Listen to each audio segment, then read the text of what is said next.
పెరిగిన petrol, diesel ధరలకు వ్యతిరేకంగా నెల్లూరులో వైసీపీ నేతలు నిరసన చేపట్టారు. నగరంలో వీఆర్సీ నుంచి కలెక్టరేట్ వరకు ర్యాలీ చేపట్టి అధికారులకు వినతిపత్రం అందించారు. ఈ కార్యక్రమంలో పాల్గొన్న మాజీ మంత్రి కాకాని గోవర్ధన్ రెడ్డి, ఎమ్మెల్సీ పర్వతరెడ్డి, చంద్రశేఖర్ రెడ్డి ప్రభుత్వంపై మండిపడ్డారు. ఎన్నికల ముందు పెట్రోల్, డీజిల్ ధరలు తగ్గిస్తామని హామీ ఇచ్చిన బాబు ఇప్పుడు ప్రజలపై మరింత భారం మోపుతూ బాదుడు పాలన కొనసాగిస్తారని ఆరోపించారు.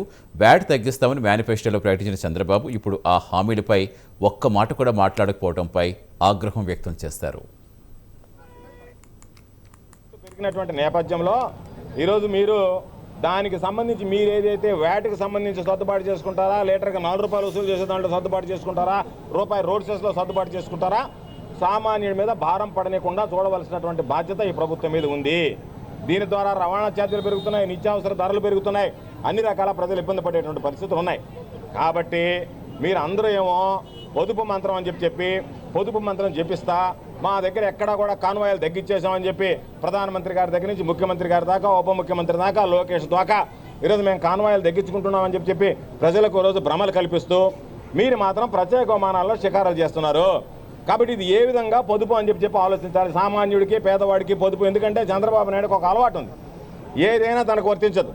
ఈరోజు ఏం చెప్తున్నాడు, 3 బిడ్డల కంటే 30,000 ఇస్తాను, 4 కంటే 40,000 కంటే నువ్వు కాను, లేకపోతే నీ కొడుకుని కాను.